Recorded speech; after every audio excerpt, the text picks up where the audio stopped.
भगवान शिव के रूप में साक्षात दर्शन देने वाले शिरडी के फकीर सच्चिदानंद सद्गुरु साईनाथ महाराज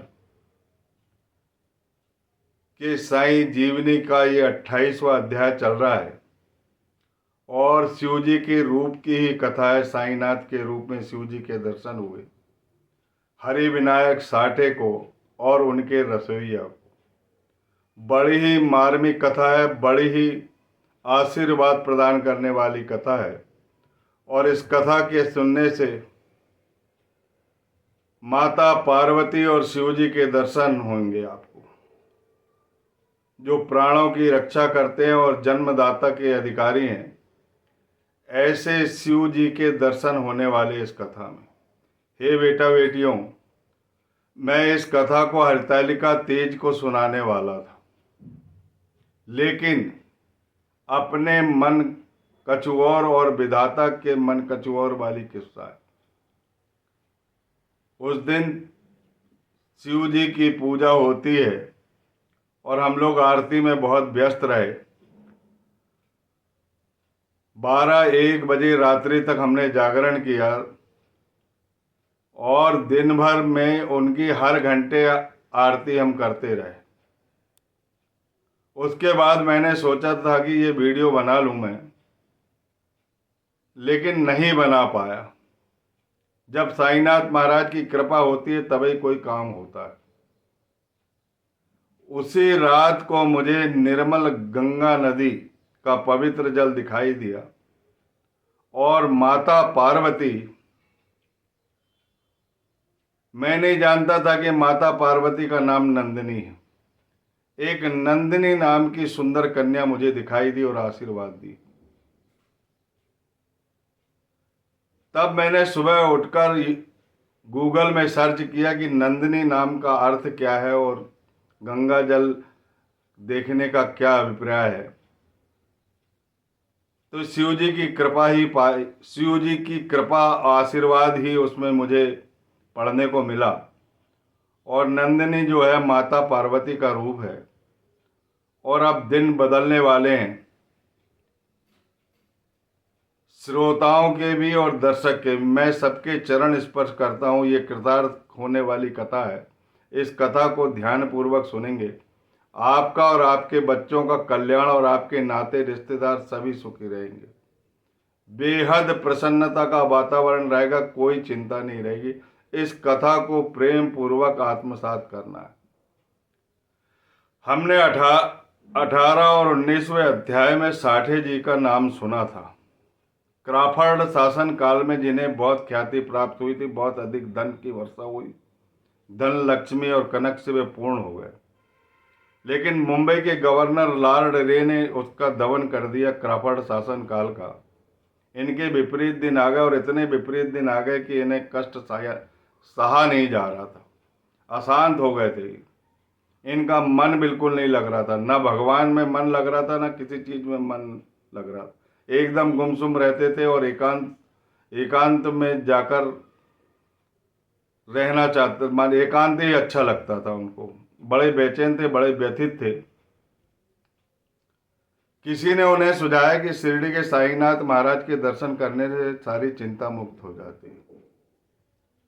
और वो गए, दर्शन करे और दर्शन करने से ही उनकी चिंता दूर हो गई, मन प्रसन्न हो गया और जो भी वेदनाएं संवेदनाएं थी मन के अंदर वो सारी नष्ट हो गई और कष्ट जो है वो दूर चला गया और सुखी हो गए वो।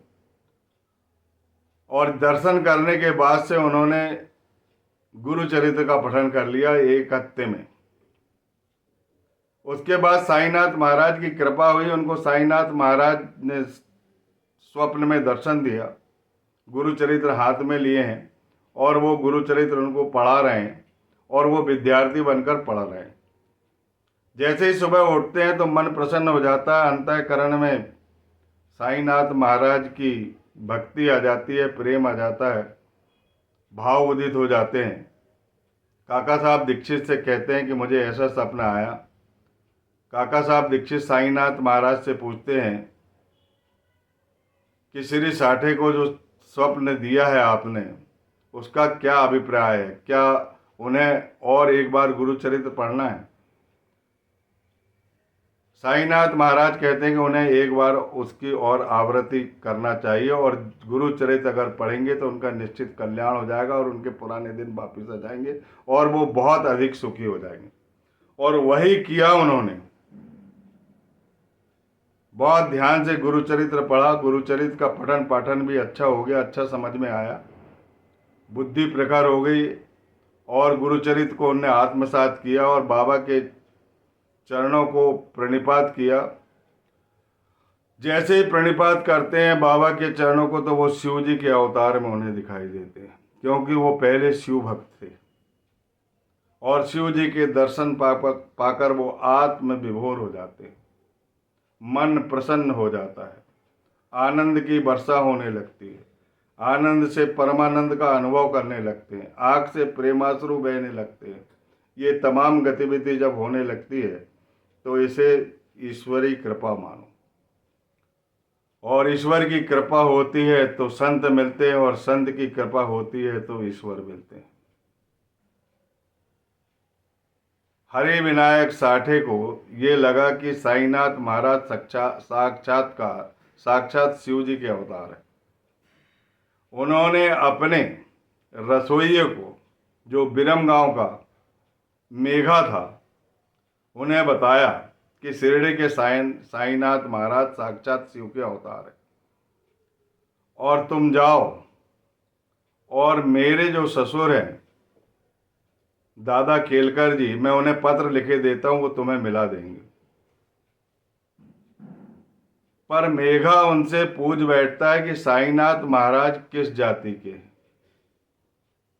तब साठे प्रेम पूर्वक कहते हैं कि वो तो यवन जैसे प्रतीत होते हैं, लेकिन साक्षात शिव जी के अवतार है। और जो मेघा होता है, ये मेघा शिव जी का परम भक्त है। खाना बनाते समय नमः शिवाय का जाप करना, खाना परोसते समय नमः शिवाय का जाप करना, दिन भर नमः शिवाय का जाप करता रहता था, यानी अभ्यस्त हो गया था। पंचाक्षरी शिव जी का जो मंत्र है वो उन्हें सिद्ध हो गया था। उन्होंने कहा कि मैं शिव जी का भक्त हूँ, मैं किसी यवन को के दर्शन करने का मेरा कोई प्रयोजन नहीं, और मैं शिव जी के अलावा किसी के दर्शन नहीं करना चाहता। आप मुझे ना भेजें तो बड़ी कृपा होगी। पर साठे मानने वाले नहीं थे, वो जानते थे कि साईनाथ महाराज साक्षात शिव जी का दर्शन कराते हैं। उन्होंने बोला कि मैं जो कह रहा हूँ वो करो और तुम जाओ। वो रेल में बैठ जाते हैं, उनका मन शंका और कुशंका से भरा रहता है। लोगों से पूछते हैं हिंदू है, मुसलमान है, कैसे हैं, चमत्कारी के, सब बहुत सारी कुशंकाएं उनके मन में रहती है, और वो यही व्यथा लेकर पहुंच जाते हैं शिरडी। नहाने धोने के बाद द्वारका माई में प्रवेश करते तो बाबा क्रोधित होकर बोलते हैं उनको, यहाँ आने का कष्ट क्यों किया, वापिस जाओ। और गर्जन करके बोलते हैं कि इसे बाहर निकाल दो। और फिर मेघा की तरफ दृष्टिपात करके कहते हैं कि तुम उच्च जाति के कुलीन ब्राह्मण हो, मैं निम्न जाति का यवन हूं, और मेरी निम्न जाति के कारण तुम्हारी जाति भ्रष्ट हो जाएगी, इसीलिए तुम यहां से वापिस चले जाओ। आश्चर्यचकित हो जाता है, उसके हृदय में सभी प्रेम ग्रंथियां खुल जाती, सारे संशय नष्ट हो जाते, और वो समझ जाता है कि ये साक्षात शिव जी के अवतार है। लेकिन क्रोध का कारण मैं ही हूँ, क्योंकि मैंने जो जो शंकाएं और कुशंकाएं रास्ते में किया था वो सब साईनाथ महाराज ने मेघा को प्रत्यक्ष रूप से कह दिया, और उन्हें मस्जिद में प्रवेश नहीं दिया। किसी तरह वो पूजा पाठ करते रहे, लेकिन द्वारका माई में प्रवेश नहीं होने दिया। और बहुत दुखी होने के बाद वो अपने घर वापस आ जाते हैं, और घर से मन विचलित होने के कारण वो त्र्यंबकेश्वर चले जाते हैं। लेकिन साईनाथ महाराज, मैंने पहले भी आप लोगों से बताया कि मेरे साईनाथ महाराज सब जगह, त्र्यंबकेश्वर वो है, महाकालेश्वर, ओमकारेश्वर, राम रामेश्वर, घुष्णेश्वर, नाग नागेश्वर, बैद्यनाथ, विश्वनाथ, मल्लिकार्जुन, सोमनाथ, भीमा शंकर, हिम केदारनाथ, गोकर्णेश्वर, महाबलेश्वर, सब में मेरे साईनाथ है मेरे भाई। वहां जाने के बाद भी उनका मन अशांत रहा और पूजा में ध्यान नहीं लगता था, मन बेचैन रहता था। परंतु साईनाथ महाराज को अंतर्ज्ञान से उन्होंने जान लिया कि मेघा का वो आंतरिक सुधार करना चाहते थे। मेघा को चाहते थे इसीलिए, भले ही ये लीलाएं हो रही है, लेकिन मेघा को बहुत चाहते थे क्योंकि शिव जी का बहुत उत्तम कोटि का भक्त था वो। अब वो बेचारा वापिस आता है और फिर द्वारका, प्रेरणा मिलती है उसको कि नहीं अब वापिस चलना चाहिए, साईनाथ महाराज को दया आ जाएगी और अपने को द्वारका माई में प्रवेश मिल जाएगा। वो आता है और द्वारका माई में प्रवेश करता है और दादा केलकर के चरणों पर गिर जाता है कि मुझे साईनाथ महाराज से मिलवाइए आप। दादा केलकर के कहने पर उसे द्वारका माई मस्जिद में प्रवेश मिल जाता है और वो पूजन पाठ करने लगता है। और हर दिन एक कोस जाकर जंगलों से बेलपत्र लाता था वो, और बेलपत्र लाकर गांव के सभी देवी देवताओं का पूजन करता था, वहां से आशीर्वाद लेता था, फिर बाबा के चरणों की सेवा करता था और चरणामृत लेता था और शिव जी समझकर उनकी पूजा करता था, क्योंकि वो जान चुका था कि ये साक्षात शिव जी के अवतार। अब उनके बाद बाबा को दया आई और बाबा से उनने प्रार्थना किया कि मुझ पर दया करो, कृपा करो, रहम करो, क्षमा करो, जो भी गलती हुई माता उन्हें क्षमा करती है। बाबा ने उन्हें क्षमा किया और पूजा करने की अनुमति उनको तो दे दी थी, लेकिन हर दिन की तरह वो पूजन करते थे पहले गांव के देवी देवताओं की। एक दिन क्या हुआ कि खंडोबा के द्वार बंद थे, वहां बगैर पूजन करे द्वारका माई चले गए। साईनाथ महाराज ने अंतर्ज्ञान से जान लिया, उन्हें बोला कि मेघा, खंडोबा के द्वार खुल गए, वहां पहले पूजन करके आओ, जो करते आ रहे हो वही करो। वह मन में बहुत प्रसन्न हुआ, फिर गया खंडोबा, वहां पूजन किया और पूजन करने के बाद वापिस आया और वापिस आने के बाद रोज की तरह बाबा के चरणों का अभिषेक किया और बेल पत्र अर्पित करके पूजन पाठ किया करता था। बाबा ने उनकी प्रार्थना सुन ली। मेघा चाहते थे कि मैं इनके शरीर में चंदन का लेप करूंगा और गंगा जल से स्नान कराऊंगा। उनकी प्रबल इच्छा थी और यह इच्छा बाबा ने उसकी स्वीकृति दे दी। बेचारा 4 कोस गया, गोदावरी का जल लाया, 4 कोस लौट के आया, ऐसे 8 कोस का भ्रमण करके गंगा जल एकत्रित कर लिया।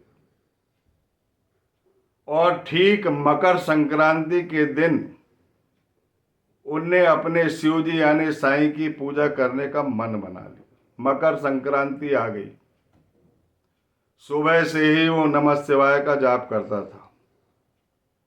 और मैंने पहले भी कहा कि मेरे साईनाथ जो है सारे देवताओं के अंदर है, उनके अंदर मैं और तू का भेद नहीं, और सारे देवता उनकी अगाध करुणा के कारण उनके हृदय में निवास करते हैं।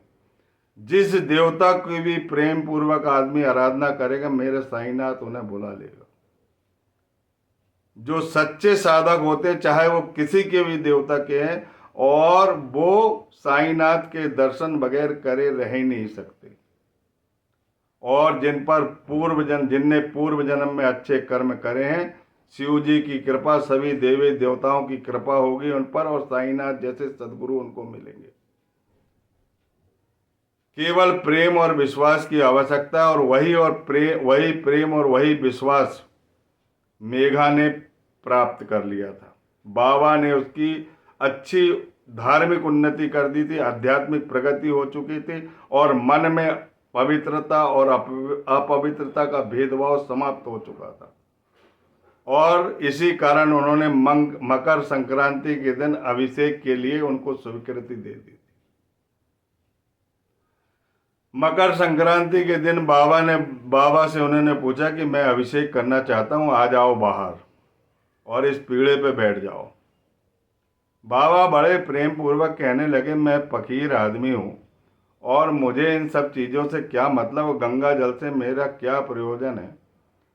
मेरे लिए स्नान का कोई महत्व नहीं है, लेकिन तुम चाहते ही हो, मुझे नहलाना चाहते हो, मेरा अभिषेक करना चाहते हो, तो एक काम करना मेघा, मैं अपना सिर आगे कर लूँगा, तुम मेरे सिर पर जल डालना, बाकी शरीर पर जल मत डालना, क्योंकि सिर जो है शरीर का प्रधान अंग है और सिर का स्नान यानी सारे शरीर का स्नान होता है। पर मेघा नहीं मानने वाला था, उसने कह दिया हाँ हाँ अच्छा अच्छा करके बोल दिया और बाबा को बिठाल दिया। पहले उनके शरीर में चंदन का विलेप किया और फिर इसके बाद में नहलाना चालू करा और पानी डालना चालू कर दिया। हर हर गंगे हर हर महादेव, हर हर गंगे हर हर महादेव करके खूब स्नान कराते जाए। आंखों से प्रेमाश्रु की धारा और ऊपर से गंगा जल की धारा, और प्रेमाश्रु और गंगा जल सब मिश्रित हो गए और वो धन्य हुआ और कृतार्थ हुआ। फिर बाद में प्रेम पूर्वक साईनाथ महाराज को उन्होंने निहारा तो सिर्फ उनका सिर गीला था, शरीर गीला नहीं हुआ। बोलिए सच्चिदानंद सदगुरु साईनाथ महाराज की जय।